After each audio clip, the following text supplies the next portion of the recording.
The Kansas City Chiefs go from one primetime stage to another as they go from Monday Night Football to Sunday Night Football. And this week, the Chiefs will entertain arguably the best team in the National Football League, the Detroit Lions, at GEHA Field at Arrowhead Stadium. This edition of Defending the Kingdom brings you perspective and maybe discussion about role reversal in this Week 6 matchup between the Lions and Chiefs. And, of course, Defending the Kingdom always brought to you by your new best friends at Ticketmaster. Mahomes in the shotgun, sprint out action. They flood the near side, caught, touchdown, Kansas City! And hi, everyone. I'm Mitch Holthus, voice of the Chiefs, along with senior team reporter Matt McMullen. Some perspective time here as the Chiefs had a heartbreaking, gut-punching loss to the Jacksonville Jaguars, 31-28, as Trevor Lawrence slips, dives, gets back up, goes down again, and scores with less than 30 seconds to go to give the Jaguars the lead. But there's a lot to discuss in that game as it pertains to going into Week 6. But there were some positives, goods and bads, as Andy Reid said. But it was a difficult loss at 2-3, but the Chiefs have been here before. We'll talk about that in perspective. Yeah, and you're right. A lot of good things from Monday night. I thought the offense was pretty awesome through much of the night. They started off explosive, 6 plays of at least 15 yards over their first 3 possessions. That incredible punch out by Nick Bolton at the goal line, and then to go just 5 plays, 97 yards, and ends with Mahomes running into the end zone to go up 14-0. Just incredible. But I think the theme of that game is missed opportunities for the Chiefs. And yeah, they go up 14-0, but then what happened after it? Well, the Jags rip off 21 unanswered points. The Chiefs had opportunities to build on that lead before the Jags kind of got back into it, and they couldn't do it. Notably, the 13 penalties obviously hurt the Chiefs a lot. And when those penalties happened, one comes to mind on the Jags' first possession after the Chiefs went up 14-0. It's third down, incomplete pass. Well, there was a kind of unnecessary pass interference on that play that I don't think affected the play much. Well, it happens that extends the Jags' drive. A missed opportunity at an interception deep down the field on that drive. You don't get it. The Jags go down and score. Well, that began a 21-0 run by Jacksonville.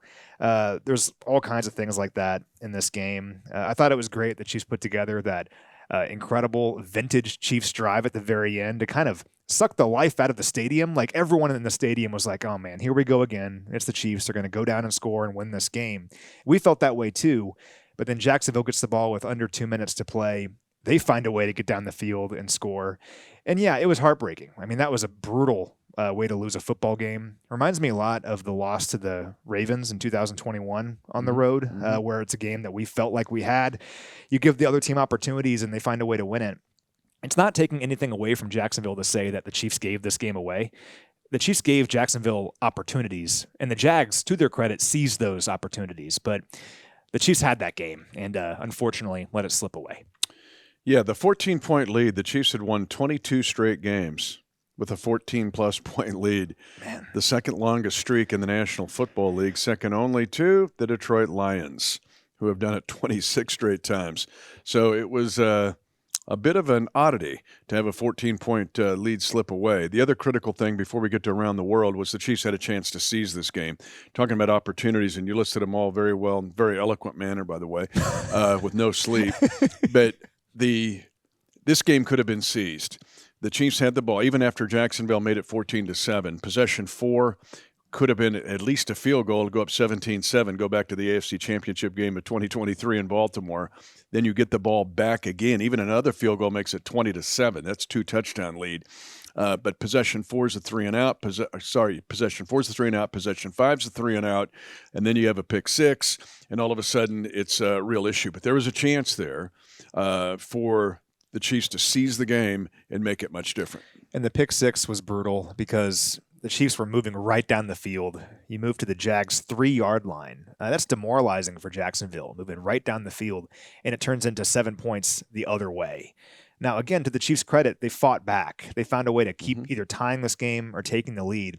And that's why I feel confident in the offense moving forward for sure. Had almost 500 yards of offense in this game. Patrick Mahomes accounted for 387 yards of total offense, 4th most of any player in the NFL this season. The pick six was tough, but take that out. Mahomes was brilliant on Monday night. Again, that final drive was awesome by him. Kind of one of those like over my dead body kind of drives. Like I'm finding a way to get this ball in the end zone. The ball didn't touch the ground on that series. He was terrific.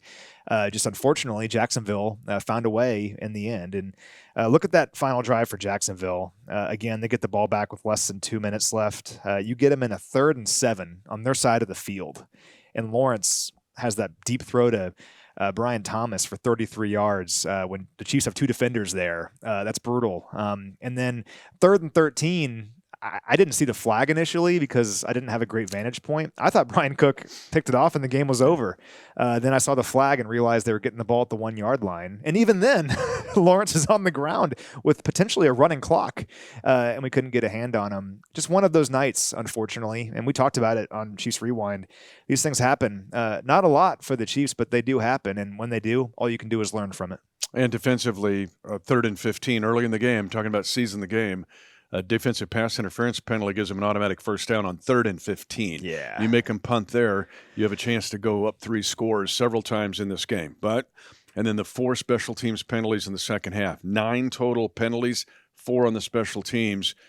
And people talk about Butt kicking the ball out of bounds at the 40. Well, the last return went to the 41. And so you're even tempted to get a touchback. It give you 6 yards anyway. But the Chiefs are now 2-3, and here come the Detroit Lions. And that doesn't stop us from moving ahead with Around the World. It's a tradition. What do we got? So only 2 quick ones today, and I have a story for you. Okay. That really, again, puts last night in perspective. Kind of adds on to Monday night. Matt Ariza had his best game yet. He was great, yeah. 4 punts inside the 20. 55-yard punt flipped the field. In fact, he flipped the field twice. It was very reminiscent of a Dustin Colquitt game back in the day. So your 2 Around the Worlds remind me of the old number 2, Dustin Colquitt. Yeah, DC. Actually, speaking of him, remember that game that Tennessee lost to, who was it? Was it Alabama or Georgia? I think it was Georgia. In Knoxville a couple weeks ago, and Tennessee had an opportunity to kick the game-winning field goal. And, he's like kind of part of their coaching staff. Yeah. And I saw him talking to their young kicker, and I'm like, oh, man, this kicker is so nervous. DC's like, just calm down, man. It's going to be all right. Unfortunately, he missed the kick. Anyway, we love DC. All right, so 2 Around the Worlds. We have a listener in Stillwater, Oklahoma. Go Pokes. Go Pokes. And then I met Heather out and about in Kansas City on Saturday. So thanks for saying hi, Heather. Okay, my story for you. So, last night against the Jags was tough, obviously. Brutal loss. And then we fly back to Kansas City immediately following the game. So we landed in Kansas City at like 3:30 in the morning, and we then bus back to the team facility where our cars are. So we bus back. And I'm sure you were doing the same thing. You're kind of budgeting, how much sleep am I actually going to get tonight, right? And I'm thinking to myself. And 4 o'clock, this goes back to your prom night. Is 4 o'clock night or is it day? Yeah. Because it feels like the transition time. Is this Monday? No, it's Tuesday morning. So go ahead. I think I know where you're going with this, and this is brutal. Well, it's tricky with that because if you haven't slept much, and I don't consider sleeping for like 30 minutes on the plane, sleeping for the night. No. So it still feels like nighttime, even though, the morning radio switches over. And Anyway. You couldn't sleep on the plane? How many of your bedrooms are designed as a fuselage on a plane? Give me a call. So I'm budgeting in my head how much time we have to sleep. And I'm like, all right, well, I'm going to get to my car at 3:45. I'll head home. I'll be home by 4 o'clock, and I'll just sleep for 3 hours and then head to work because we have to be here the next morning. Like, we can't just take the day off. Like, it's already Tuesday. So anyway, I'm thinking about all that. Walk to my car. Everyone's tired. No one's really talking to each other. Put my key in the ignition. My car doesn't start. And I'm like, wait, what do I do? It's 4 a.m. Car doesn't start. So shout out to Josh Klingler. Of course, 96.5, The Fan, and Chiefs Radio Network fame. Josh is like, do you need a jump? I'm like, that'd be great. Thanks, Josh. He tries it, doesn't work. And I'm sitting there. Everyone else has left. Steve, one of our security guys, the nicest guy in America, came out. He is the nicest guy in America. He was being completely honest and genuine with me and said, you can take my car home if you want. I'm like, thank you, Steve. I'm not driving your car home, but thank you very much. I'm going to figure this out.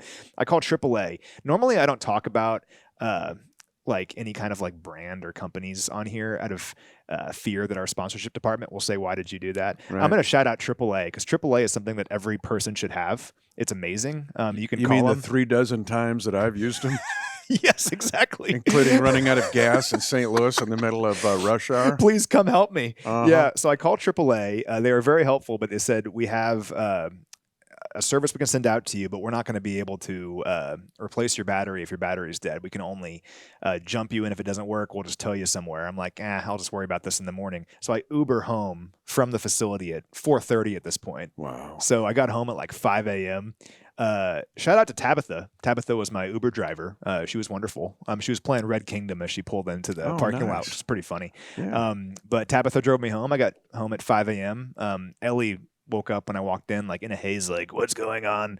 And I'm like, you're never going to guess my adventure that I've been on tonight. Anyway. So where's your car right now? So it's still in the lot. AAA came Is the battery morning dead? At 10 a.m. It was. AAA came and they replaced my battery in the parking lot. So the charge didn't work. No, charge didn't So work. your battery's my gone. battery is kaput. Wow. But AAA came this morning and replaced it. So anyway, kind of a metaphor for this entire thing. Last night was kind of a rock bottom-ish kind of moment for me. I'm sitting there in my car like, man, I'm experiencing a bad day. The Chiefs blow this game, and now my battery is dead. It's 4:30 in the morning, and I have nowhere to go. I was thinking, like, before Uber existed, what do? I considered just going into the office and just start working. But I didn't. I made it home. And you know what? Things could only go up from there. Sure. I now have a new battery in my car, and it's a new week. And let's go beat the Lions. Awesome. There's just so many heroes in that story. I can't tell you. I did see Kling pull out his yellow Jeep. You cannot mistake that. You cannot thing. miss it. Just glow in the That dark. thing's like the old Yellow Submarine movie of the Beatles back in the day. It's like, you could see him like, there's Kling like 50 cars ahead. And I saw him pull around like, what's he doing? And he was trying to give you a jump. Okay. He looked at me. So he tried doing it, and he looked at me. He's like, yeah, I think it's very dead. I'm like, all right, see ya, Kling, thanks. What's very dead? It's very dead. Because it wasn't even cranking. Like, I would turn it on, and like my lights would turn on, like in the car, but nothing else would happen. And I'm like, really?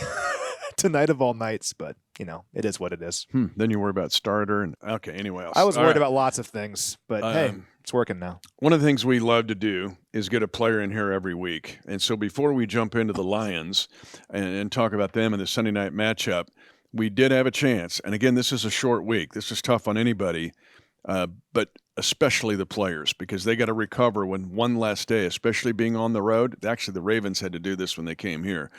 So to get a player any week is big. This week, it's even bigger. All right. Got a chance to have Hollywood Brown on with us in this edition of Defending the Kingdom. And we talk about kind of role reversal here of taking on a really good team, a Detroit Lion team, and going after them. But I got to ask you about being in the rhythm and the flow of the offense and what it means. 40 targets and 26 catches. To get into a flow, what does that mean? Oh, it's very important. Felt like, since I've been here, battling injuries and, devastated when I got hurt in training camp for me and not even knowing if I'll be able to play week 1 and just working like tirelessly to try to make it back. And then, X goes down, taking on even more.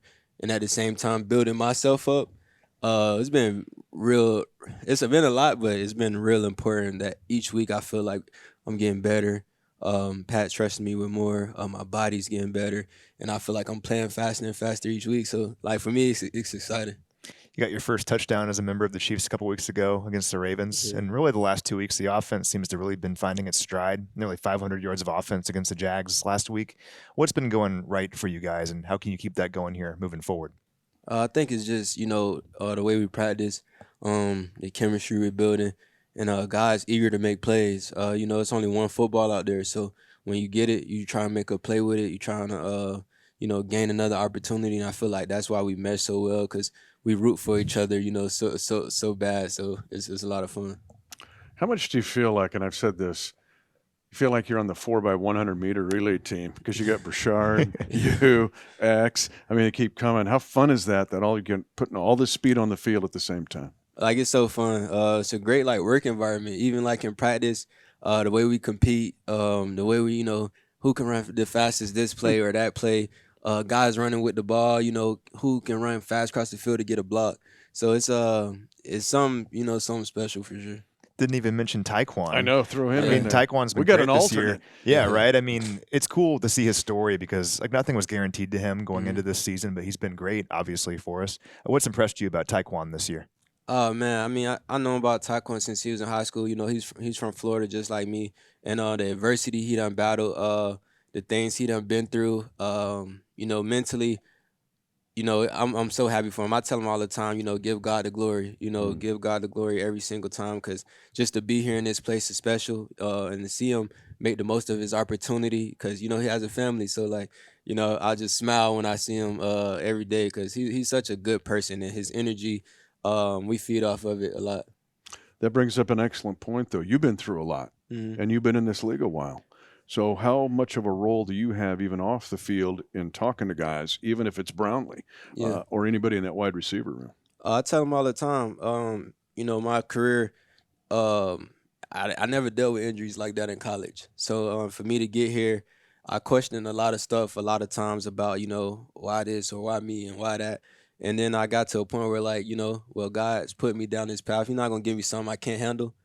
So don't worry about the outside noise. Maybe my story is meant to go through these things to come out with something better. So I preach that to the guys that, might not be happy in their situation, might not be happy about something, just to come to work every day, appreciate where you at, and, enjoy the environment, enjoy the process. Wow, wise words. Looking at Detroit, obviously a really good defense. What stands out to you, and how can we find some success against them? High power team. They're looking real good. Thing for us, we just got to focus on us. Take it each play at a time. Offense, defense, special teams. Limit the penalties. I had a bad penalty out there, so just trying not to put ourselves in the hole and just stay above the sticks and play Kansas City Chiefs football. And it's good to have Kansas City Chiefs football and Hollywood in the house and in the flow. Yes, sir.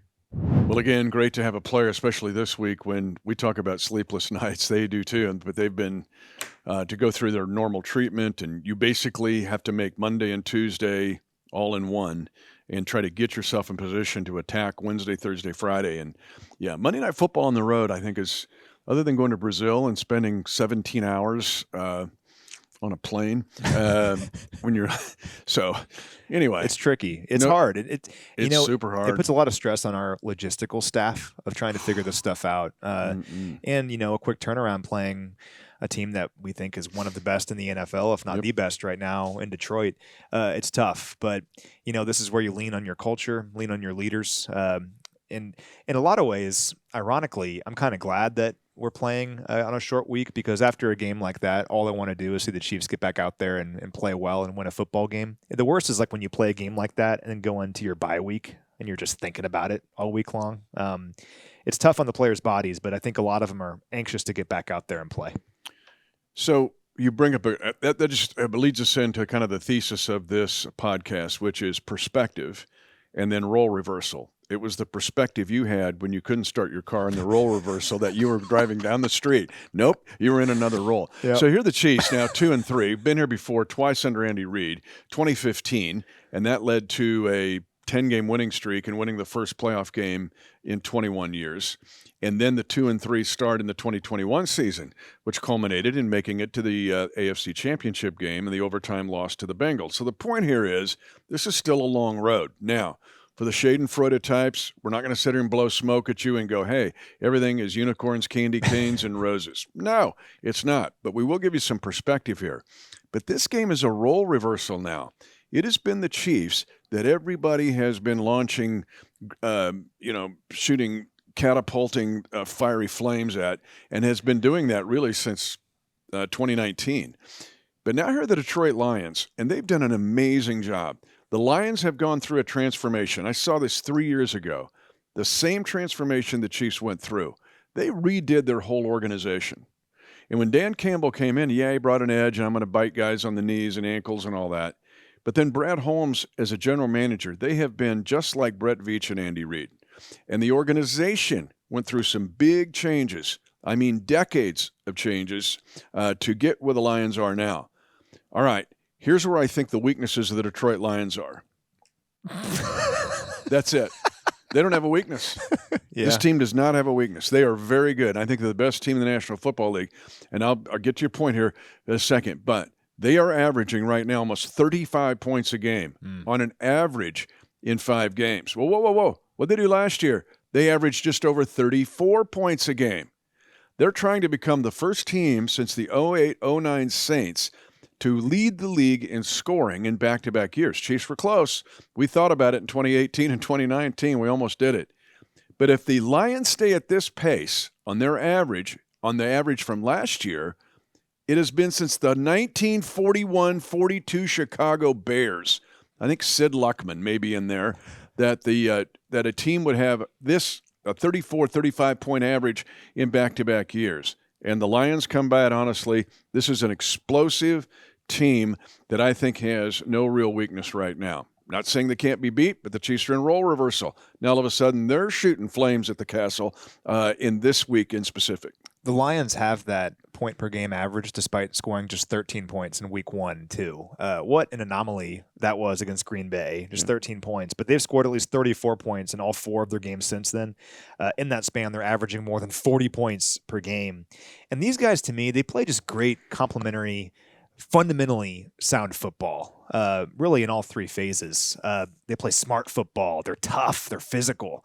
I remember we talk about this game all the time, the game they had against the Packers several years ago, where they weren't even in playoff contention at that point, but they played hard and tough to keep the Packers out of the playoffs and beat the Packers in Lambeau.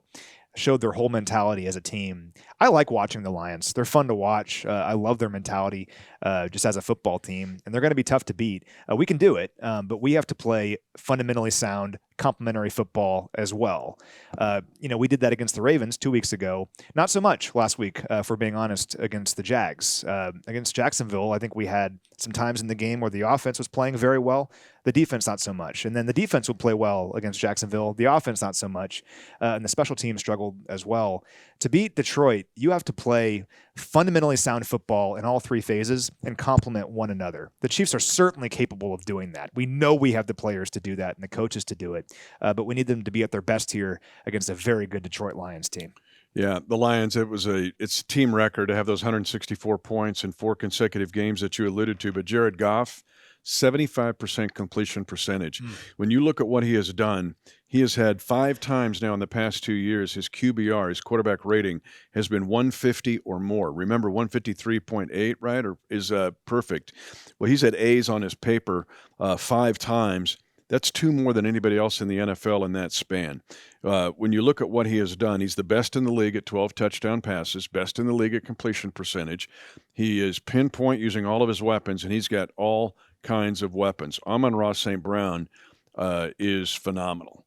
And they haven't really been cranking up Jameson Williams very much this year. And after last year, he had 4 touchdowns of 50 yards or more.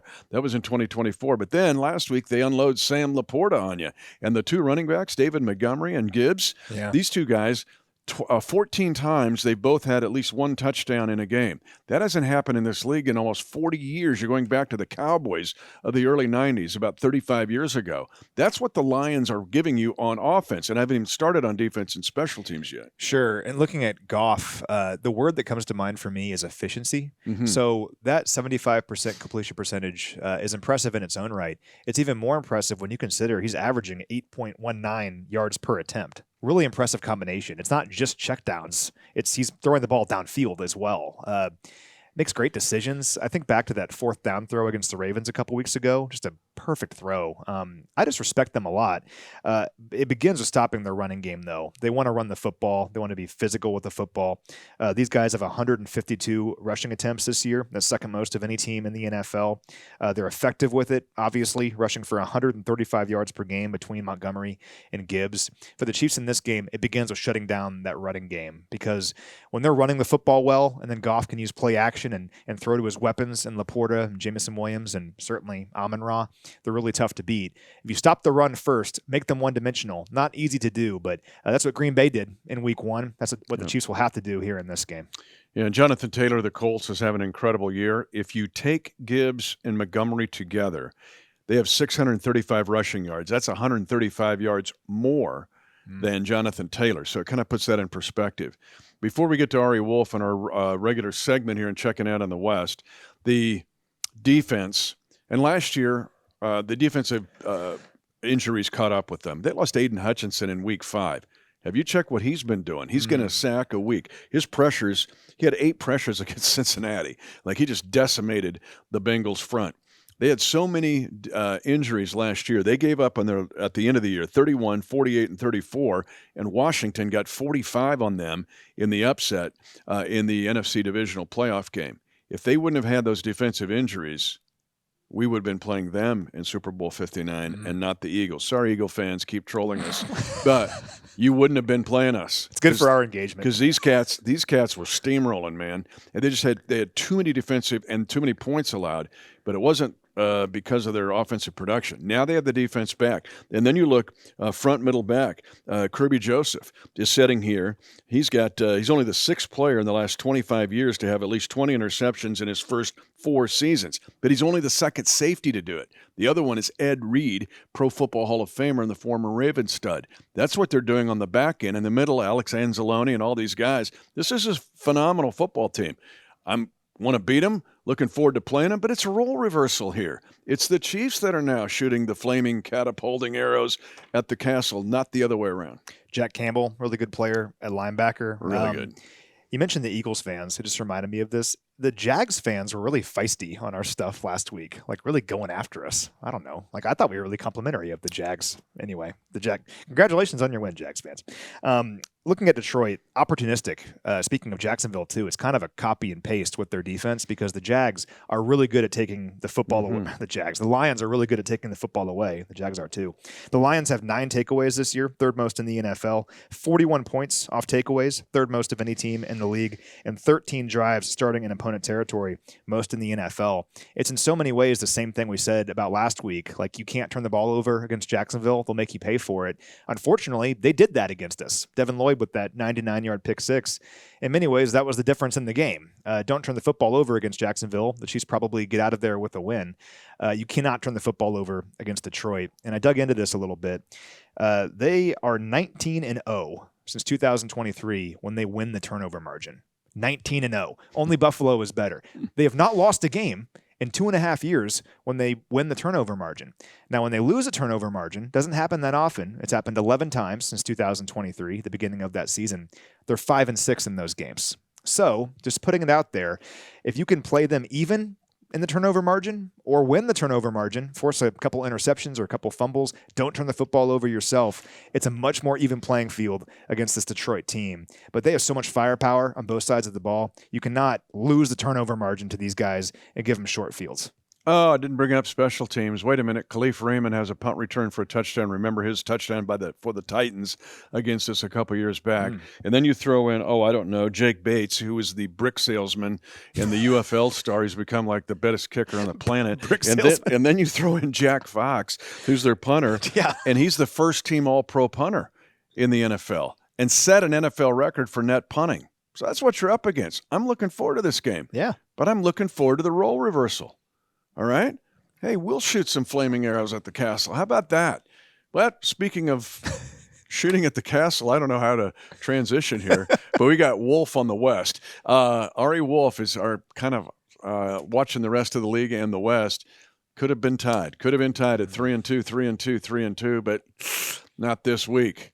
What's Ari think? Hello again to everyone. Welcome to the podcast within the podcast. This is Out West with me, Ari Wolfe. Excited to talk some football today with Matt McMullen. And Matt, we take a deep dive into the AFC West. Let's start at the top of the division. And for the moment, that is the LA Chargers, who have the tiebreaker on the Broncos. The Chargers, a tough loss this week. They lead 10-0 against the Washington Commanders. They give up 27 unanswered points. The Commanders win going away 27-10. To add insult to injury for the Chargers, Omarion Hampton is now out. So their top 2 running backs are out. They've had offensive line issues, 4 different offensive line combinations used in the game. Jim Harbaugh's team was 3-0 and was flying really high. What do you make of the Chargers now at 3-2 with a really depleted, injury-prone roster? You know, I enjoyed this game at a bar in Jacksonville while eating some fried shrimp. Yeah, I was having a good time watching the Commanders rattle off 27 unanswered points. Pretty surprising against a very good Chargers defense. I think what really stood out to me, though, was the mistakes the Chargers made. You have the penalty that kind of negates that McConkey touchdown on the punt return. Yep. Herbert with the red zone pick. Johnston with the fumble on the Commanders side of the field.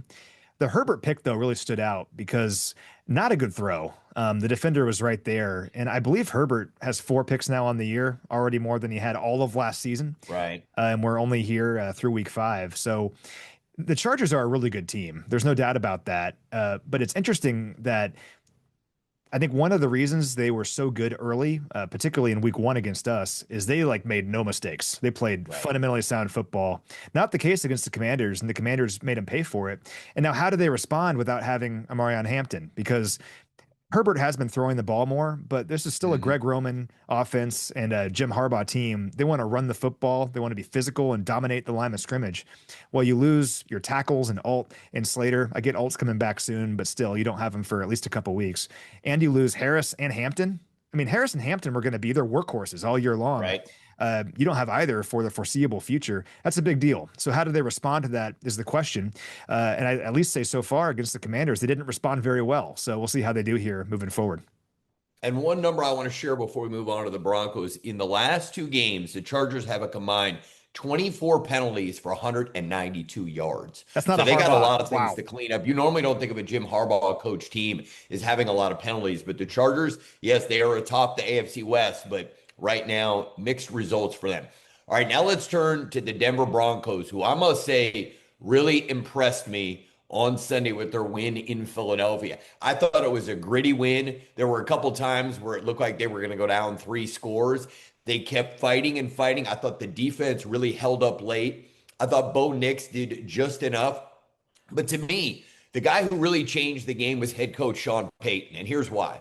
They scored the touchdown. You think that they're down 17-16. They're just going to kick the extra point, right? It's going to be 17 all. No. They end up going for 2. They go up by 1, and that became a huge deal because they added a field goal. So when the Eagles had time to drive at the end, and instead of needing a field goal to tie, they had to get a touchdown to win. So while I think Denver overall is a better team than I may have thought coming into this game, I give Sean Payton a lot of credit. It reminds me when he was with the New Orleans Saints, when they're playing the Colts in the Super Bowl, and he opens the game with an onside kick. So he's a gambler. He's a gutsy guy. It told me a lot about what he thinks about his team. And I think right now I'm a little bit more impressed with Denver than the Chargers. I think Denver's quite a bit more healthy. What was your takeaway from the Broncos and the Eagles? Yeah, it was impressive. And it's funny because the end result and how things look in the last couple minutes kind of shape your thoughts on how that team played throughout the game, even if that wasn't the case early in the game. Broncos didn't play well early in the game, really didn't play well offensively at all until the 4th quarter. They're down 17-3, but then score 18 unanswered points to win the football game. So I give them credit for hanging in there and finding a way to not let those early struggles kind of get them down. But I think Peyton played to win this game, which I respect because I've joked around about my father-in-law, who's the Broncos fan, and he criticized Peyton in the game they lost to the Colts earlier this year for playing not to lose and not playing to win. Peyton certainly played to win this game, which I respect quite a bit, and it paid off in the end.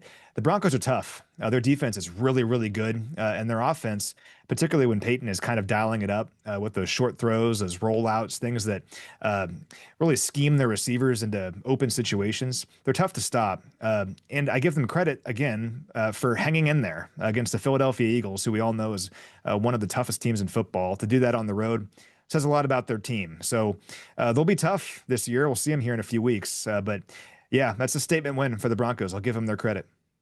Yep, that is a signature win for the Denver Broncos. All right, next up, the Las Vegas Raiders. A similar story again this week. Turnovers, they go to Indianapolis in a game I thought they might be competitive in. They get blown out 40-6. 2 more interceptions thrown by Geno Smith. That's a total of 9. That leads the NFL, not a category Geno Smith wants to touch. Is it time for Kenny Pickett? What is the next step for this Raiders team? Because getting blown out like that, they look like a handful. There's like 5 or 6 teams right now that seem like they're having a hard time getting out of their own way. What's your take on the current state of the Las Vegas Raiders? Yeah, it might be that kind of season for the Raiders. Yeah. It's funny with the offseason storylines because you can kind of talk yourself into every team being good. Right. And you can look at the Raiders and say, okay, they have Ashton Genty, a really exciting young running back, Brock Bowers, one of the best tight ends in football, and Geno Smith, who I don't think got the credit he deserved in Seattle for being a really solid passer over the last couple years. Like, you could talk yourself into that. It's not working out. It's just the reality of it. You laid it out with the interceptions. Overall, they have 10 giveaways this year as a team. That's most in the NFL, and just not competitive against the Colts. It also says a lot about the Colts, who continue to mystify me. I mean, it's so incredible what they're doing right now. The Colts are like the '07 Patriots, apparently. I think it's funny because the Raiders forced a 3-and-out on the Colts' opening possession, and then the Colts rattled off 6 straight touchdown drives. They're just unstoppable, apparently. The Raiders' defense has struggled all year long, and despite having some talent, they're just not moving the ball. And it doesn't do you a lot of favors having a player like Genty if you're down by 3 touchdowns because you can't run the football. So not having Brock Bowers has hurt them. Obviously, he's their best pass catcher, but might be that kind of season for the Raiders. One other comparison for the Colts, because they play on turf and it feels like, they're trying to play almost arena football on the big field. It reminds me a little bit of the St. Louis Rams of 1999 when Kurt Warner came out and shocked everyone. Obviously, we know who Daniel Jones is, but nobody had these kind of expectations. I think they're one of the most fun stories so far this season, seeing the Colts being resurrected. I'm sure Raiders fans didn't enjoy it this weekend, but they look like they may be for real. All right, let's go to what I thought was the best game of the week. And you could make a case for the Jaguars and the Chiefs, but I'm going to stay away from that one because that one stings a little bit. I thought that the Patriots going to Buffalo on Sunday night was a real statement win for the Patriots. Drake May played some of the best football I've ever seen him play. Do you think that the Patriots are a playoff contender? Because, look, they go to Buffalo. This is a place where everyone, I feel like, had already crowned Buffalo as going to the Super Bowl. We have no undefeated teams left with Philadelphia losing, with Buffalo losing.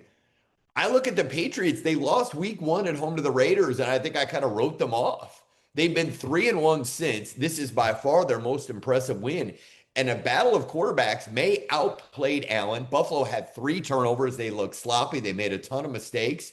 Is just a one-game aberration, or are the Patriots for real? And maybe the Bills have come back to the pack a little bit. What was your takeaway from the Sunday night game? Well, I'll tell you what, Ari, as long as Andy Reid and Patrick Mahomes exist, I will never say the Bills are a shoo-in for the Super Bowl. But yeah, what a game for the Patriots against the Bills the other night. I respect Mike Vrabel so much. When we play those Titans teams over the years, when he was the head coach, the Titans didn't always have the most talented team, particularly late when they had like Malik Willis as their quarterback or whoever it might be, but they were tough. And you knew you were in for a rock fight whenever you played that team. We played them a couple of years ago when Willis started. And I mean, the Chiefs were far and away more talented than Tennessee, but they just found a way to make it this just in the mud kind of game. And that's what Vrabel does. He is tough. He creates this atmosphere where it's not going to be an easy 4 quarters, even if you're expected to win. And for him to go in there to Buffalo with a second-year quarterback and beat the Bills is incredibly impressive, I think. And it says a lot about May. I mean, May, on that last drive, it was really easy to see all this coming because the Patriots have that 10-point lead. And it's like, okay, the Bills are going to come back. There's going to be some kind of Josh Allen incredible run here at the end, and everyone's going to freak out, and the Patriots are going to lose. That almost happened, but the Patriots said, hold on. That's not the narrative tonight. We're going to find a way to win this. And for May, when I thought he was going to get sacked, or at least it would be a negative play, to find a way to complete the pass on that final scoring drive, that was the signature play of his career so far. And what was the signature game of his career so far. And to win that game says a lot about their culture. So I think the Patriots could be a playoff team for sure. I mean, they're tough. They're physical. And Drake May is a good player who showed that he was not afraid of the Buffalo Bills in Orchard Park. So, yeah, we'll see. But I enjoyed it. I want to tag one more thing on that. The thing that my biggest takeaway from that game is that the Patriots were more physical than the Bills, particularly on both lines. Yeah. That's not something I would have expected when I went into the game. I thought the Patriots offensive line held up for the most part, and I thought the Patriots defensive line played really well. So the physicality part of it, I think that's a Mike Vrabel kind of thing. He's into the physicality of football. He's old school. So yeah, let's keep our eye on the Patriots. Maybe somebody who makes a trip to Arrowhead in the playoffs. All right, let's go to the AFC West games coming up this week. A game that I thought no one would be interested outside of Los Angeles and Miami is the Chargers at the Dolphins. The reason I think it's somewhat compelling is Mike McDaniel on the hot seat? Is this sort of like they got to find a way to win this game? I hate it when organizations fire a coach midseason. I think you're basically throwing away the season. So I'm not necessarily supporting that. But I think the Chargers come into a place with playing a really wounded team in the Dolphins who gave up a double-digit lead to Carolina. They take another loss. So I expect the Dolphins to be really hungry. We know how banged up the Chargers are. I'm not exactly sure what to expect from this game. What are your thoughts on it? Yeah, I kind of felt bad for the Dolphins last week. They lose Tyreek the week prior, and they race out to a 17-0 lead. And just looking at some of their people that cover the Dolphins, they were also excited. Like, look at this team! Like, wow! Like they're responding 17-0 over Carolina, and for Carolina to then come all the way back and win that game, it's just devastating. It's got to be tough being a Dolphins fan right now. The thing that makes it interesting, in my opinion, and this is kind of a lazy narrative, I get it, but I think it's real, is the Chargers have to fly 5 hours to get there. True. And I kind of was interested in like their record in the Eastern time zone in these early games. And it didn't really fit what I thought it would. They're actually pretty good apparently in the Eastern time zone, but we did see it earlier this year when the Chargers went to New York. I mean, that's a long flight, playing a team with nothing to lose. We saw what happened. Similar deal here with Miami. The Dolphins are still talented. They still have Tua Tagovailoa. They still have Jalen Waddle. Still have Devon Achane. They have good players on this team. Same with their defense as well. Just haven't played well as a team this year. It'll be tough for the Dolphins to win this game, but again, you never know when teams fly across the country and when you're playing a team that has nothing to lose. That's right. All right. Next up, overseas game, the Broncos, they traveled to Philly, then immediately got on a flight, flew overnight to get over to England. This is a game against the Jets that just screams blowout. But I'm going to say, hold on, everybody. It has the feeling to me of a tiny bit of a trap game, right? Because the Jets, you talk about a team with nothing to lose. I think that they're literally, it's been a disaster, right? I mean, I think Coach Aaron Glenn, like this has gone way worse than he could have anticipated. The Broncos are suddenly riding high after their signature win. Do you give the Jets any chance against the Broncos this weekend? Well, the numbers say no, like you were saying. Okay. If you look at just the numbers this year, I mean, the Jets only winless team in the NFL. The Jets defense has struggled this year, and their offense scored only 22 points against the Cowboys defense that I think we both agree is not near the top of the league last week. So statistically, it looks like the Broncos should roll, like you said. But you never know. And it's not quite apples to apples, but it does kind of remind me of back in 2014, the Chiefs beat the Seattle Seahawks at home. And the Seahawks back then were like the big brother, like they were like the big dude on the block. And the Chiefs beat the Seahawks and then had a Thursday night game on the road to play the 0-10 Oakland Raiders. And it looked like the easiest thing ever. Like the Chiefs just beat the Seahawks and then go play Oakland. Like that's going to be an easy win. Then you'll go into kind of your mini bye week. Well, the Raiders beat the Chiefs that week. And after playing Philly, who has not played up to their potential, we all agree with that, but they're still physical. They're still tough. It's still taxing to play the Philadelphia Eagles. The Broncos win that game, but then to go to London and play a team with absolutely nothing to lose in the Jets, that's why we play the games, right? So we'll see. The numbers say that the Broncos should win this game by 2 touchdowns, but there's a lot of circumstances going on here where maybe the Jets can surprise us. All right, let's hope so. To our final AFC West matchup, the Tennessee Titans coming off their first win of the season, travel to Las Vegas to take on the Raiders. On paper, not a very sexy matchup. How the Titans won the other day is still mind-boggling. The mistakes that Arizona had to make to have this improbable comeback and for them to win. Arizona suddenly at 2-3. But the Titans get that elusive first win.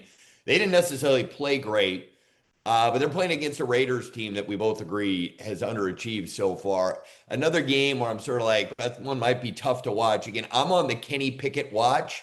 I know that Pete Carroll's a loyal guy. I know that Geno's his guy. I get it. I realize it's a small sample. I don't know. To me, I think to maybe spark the offense that Kenny Pickett, maybe even if he doesn't start, give him a chance to come in there because whatever they're doing with Geno Smith isn't working. This seems like a must-win, an easy win at home against a rookie quarterback. But I don't know what to think about this one. I sort of think the Titans have a little bit of momentum, and I think the Raiders need a spark. And I think that spark could be Kenny Pickett. What's your take?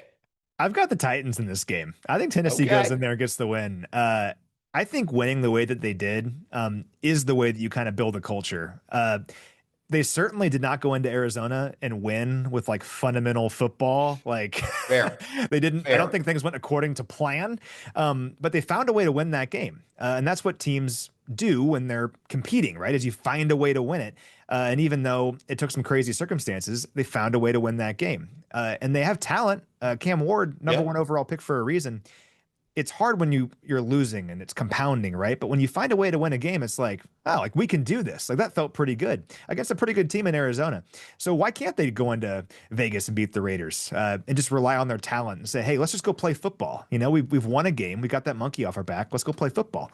I think the Titans can do it. And you're facing a Raiders team that kind of had expectations. I mean, you bring in a veteran in Geno Smith, you have expectations. They still kind of have something to lose in my mind. Like they're trying to show that this experiment can work. Or the Titans are a young team just playing football. So I don't know. I think the Titans got a shot. All right. So my game of the week coming up, and you could have made a very compelling case that it's the Detroit Lions at the Kansas City Chiefs.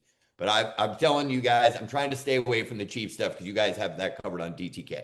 So in a matchup nobody expected in week 6 to be the game of the week is the 49ers at 4-1 visit the Buccaneers, who are 4-1.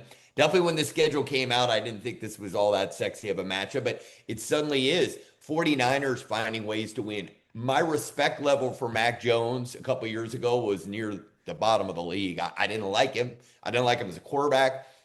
There was just nothing about his game or the way he carried himself. Wow, did he earn a lot of respect last week in that Thursday night game against the Rams. I mean, he got his butt kicked. I mean, literally got beat up and hung around, stayed in there. All of a sudden now I think the 49ers got to think, okay, when Purdy comes back, he's our guy, but we've got a guy who we can win games with. So pretty impressed with the 49ers at 4-1. The Buccaneers' only loss came at home against the Eagles. These two teams are pretty legit, and they're both going to be factors in the NFC. This game may be a big deal for playoff seeding. I can't believe I'm saying that, but the 49ers and the Bucs 4-1, it's my game of the week. What's your take on that matchup? Yeah, I'm with you. It's fun. The Niners, really impressive, finding a way to do it last week despite all their injuries against the Rams. The receiver core for the Niners has a bunch of familiar names in it. You got Demarcus Robinson, Sky Moore, Right. Marquez Valdez-Scantling, and then Kendrick Bourne going off for like 140 yards in that game. Yeah, it was impressive. I think it's funny because I think Shanahan, there was all that smoke that he wanted Mac Jones in the draft a handful of years ago when they took Trey Lance instead. Kind of funny to see it come to fruition here. Right. Maybe they should have done that. But yeah, looking at the other side, I like the Bucs a lot. I think the Bucs are going to be in the NFC Championship game. They're a fun team offensively. I think Egbuka is a heck of a receiver. Yeah. But they have a bunch of weapons on that team. And I just love the way that Baker Mayfield plays. I've said that before on this. Like, he's just going to go out there and give it 110% on every single snap. He's like that dude, like in your like beer league, softball league or whatever, that, you know, just is hanging on a little bit and is a little bit better than everyone else. That's what he reminds me of. And he's a fun player. So I do think the Bucs win this game. And I think the Bucs are in store for a heck of a season. I think, you know, if the Chiefs are going to turn things around here, maybe we'll see the Bucs in the Super Bowl. I don't know. Interesting though, with Baker Mayfield, I think when he was early in his career with the Browns, I was a little put off by sort of the brashness. Yeah. At 30 years of age, it looks really good on him. Right? Yeah, it 'Cause I does. feel like now he's earned the respect to have that brashness and be a little cocky out there, and his guys respond to him, right? So I think when he was really young, I thought, well, maybe you're a little ahead of this, right? You're acting like you're the man and you haven't done anything yet. Well, now he's playing at a super high level. He's leading his team at his high level, and his team is 4-1. So kudos to Baker. All right, now to our final thoughts. And this week is an especially fun one for me. So I may have told you during training camp in the preseason that over the summer, I was a volunteer flag football coach for my daughter. And I just loved it. It was my first taste of coaching in football at any level. So fast forward to this fall, she's playing on her team, and I was just like helping out with substitutions and other things. Well, after the last game, the head coach came to me and he said, I want you to be my offensive coordinator. So this past Friday night was my first ever game as an offense coordinator. And keep in mind, these are first and second graders. So we had 4 possessions. We scored 4 touchdowns. You have a chance to go for 1 at the 5-yard line or go for 2 at the 10. We went for 2 every time, converted all 4. We scored 32 points in a 32-25 win. Felt like I won the Super Bowl. It was as much fun as I've ever had around the game. I'm chomping at the bit for my second game coming up. And I want to leave you with something to all coaches. Make your plays sound fun. This is what I went with for my kids. My basic running play in the I formation, we called popsicle. What's more fun than that? Kids love popsicles. Then for my one passing play with crossing routes, we called it cookies. And then for my one trick play, everybody's favorite's ice cream, right? On the opening play of the game, we ran a simple reverse to the wide receiver. He takes it for 6. So we had scoring plays on popsicle, cookies, and ice cream. And that is my final thought for this week. That is awesome. I'm imagining you as like a young Andy Reid, just scheming this thing up. Like you're So watching, fun. you're No, watching I film. I got a whiteboard and I have magnets with all the kids' names on it. I'm sure the other parents are like, this guy's losing his mind, but I'm telling you, the most fun thing ever. By the end of the year, you'll have the kids running like orbit motions and Right. putting people like in certain positions. I love it. That's awesome. I have to make it out there for a game to watch you in action. This is great. Love that. Yeah. My parting thought is for those of you that watch the video portion of this conversation, you're probably wondering, does Ari have any Chiefs gear? And the answer is it's on the way. And I realized something about myself that I don't know if I had ever sent a package in the mail before. But I got a box. I went to UPS. I got a box and I put Ari's stuff in there. It is in the mail. My wife was there. She helped me do it. So Okay. if it was just me, I would be worried about it making it. But I have now mailed the package, and the package is on the way to Ari. And hopefully, the next time you see Ari, he'll be wearing some Chiefs gear. We're also working on like a backdrop for him. Hopefully, Yeah. by the Super Bowl, we'll have that. I don't know when it will be ready, but we're working on it. If people are wondering. Well, I appreciate that. And I know that Mitch loves talking about the map. So hopefully we'll get at least 1 or 2 more episodes where he can talk about the map behind me. He seems particularly fascinated with Kazakhstan. Listen, Matt, it's always such a pleasure. I'm looking forward to watching the Chiefs this week against the Lions. Before we came on, you predicted a Chiefs victory. Mm-hmm. I second that because it only makes sense in a season that hasn't made any sense. But that's going to do it for Out West this week. So thanks to Ari, he's just our sleuth spy who lurks around the National Football League. Now it's Sunday Night Football, the Lions, we laid it out there for you, but I'm encouraged about the Chiefs. Yeah, to see, and you mentioned it was just good, and then, oh, come on, oh, good, oh, come on, and all 3 phases did that. Yeah. But the good is getting enough there. And I featured on the Chiefs Kingdom show the 3 plays Tyquan Thornton made, because those 3 plays were significant, all 3 different plays. He is learning now against a cover 0 blitz. He made that play down the center of the field where Pat has trust in him. Then he made the play where Pat's scrambling around, finding the void, and then he pinned spatial awareness. So now Thornton, we saw Worthy doing what he's doing. It's just a matter of when you have a chance to seize a game, like the Chiefs did against Jacksonville, like the Chiefs did against the Eagles, then you seize it, especially when you're playing the Detroit City Lions, who, again, are the best team, I think, in the NFL going into Week 6. And that's the difference in the end in these games. The Chiefs have played well enough to win the games that they have lost for the most part. It's come down to a couple of plays at the very end. And to these opponents' credit, they have made the plays and we have not. We are very accustomed to the Chiefs making those plays in the end. I've seen the script of the fourth quarter in Jacksonville so many times, like we were saying earlier, where we march down the field, 8-minute drive, you take the lead with less than 2 minutes left, that game is over. And we've seen that time and time again. To Jacksonville's credit, they found a way to go win it. The Chiefs' defense has been the best defense in football since the beginning of the 2023 season.